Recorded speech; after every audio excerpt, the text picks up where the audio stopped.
Amahoro kuri mwese. Uku ni kwa kwezi ndetse n'itariki benshi bagiye bategereza.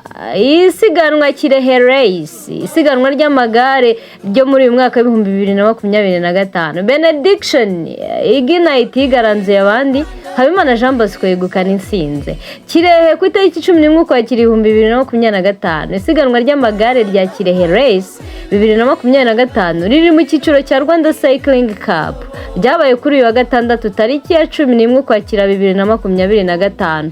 Rihuza abakinnyi baturutse mu turere dutandukanye tw'u Rwanda. Abasiganwe bose bahagurukiye Ingoma saa moya za mu gitondo ndetse berekeza Kirehe ku ntera y'ibirometero 87.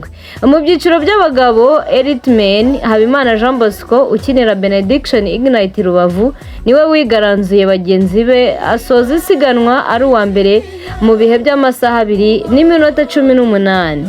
Naho mu byiciro by'abatarengeje imyaka 23 under 23 intsinzi yafashwe na Nizeyimana Didier wa Fly Cycling Club Kigali, mu gihe mu bagore Mukarugwiza Josiane wa Muhazi Cycling Generation yegukanye umwanya wa mbere ku ntera y'ibirometero 65. Isiganwa ryitabiriwe n'amakipe akomeye arimo Benediction Ignite Rubavu, Les Amis Sportifs Rwamagana, Fly Cycling Club Kigali, Muhazi Cycling Generation Rwamagana ndetse na Cycling Club Huye. Nk'uko muri buze kubibona muri iyi nkuru rero, abafana benshi bari baje ku mihanda y'intara y'Uburasirazuba gushyigikira abakinnyi. Kuva Ngoma kugera Kirehe mu birori byaranzwe n'umutekano, imbyino ndetse n'ibyishimo bitandukanye byari byiganje aho hantu. Umuyobozi w'akarere ka Kirehe yashimye uburyo iri siganwa ryateguye, avuga ko uburyo ryateguwe agaragaza uburyo Kirehe Race yerekanye ko siporo ishobora kuba umusemburo w'ubukerarugendo n'ubumwe bw'Abanyarwanda. Isiganwa ryasorejwe ku biro by'akarere ka Kirehe, ahatanzwe ibihembo by'abatsinze, mu gihe abakinnyi bazakomereza ku cyiciro gikurikira cya Rwanda Cycling Cup kizabera i Musanze mu kwezi gutaha. Umwanditsi kandi akaba n'uwabashije kugaragaza amashusho akaba ari umusizi Umuhoza. Nizera ko mwese muri buze gukomeza gukurikira uko aya magare yagenze, kandi nizere ko muri buze kwishimira ibyagaragayemo. Ciao ciao, dukomeze turyoherwe n'amasiganwa y'amagare.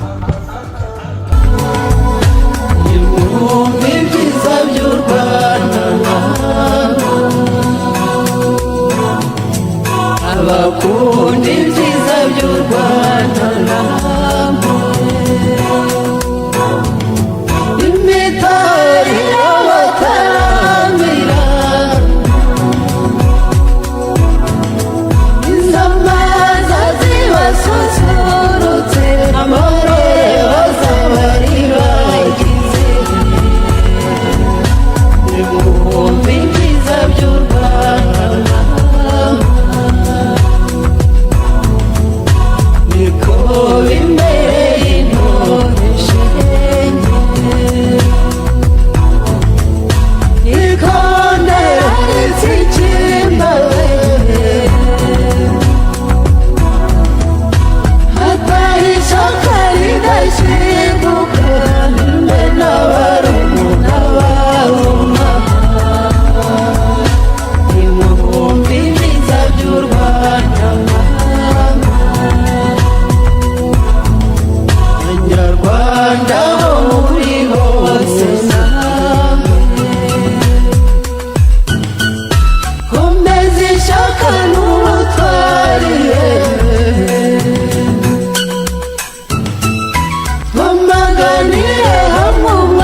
Rwanda, reka nsingize urwabyaye mama, Rwanda rwiza rwa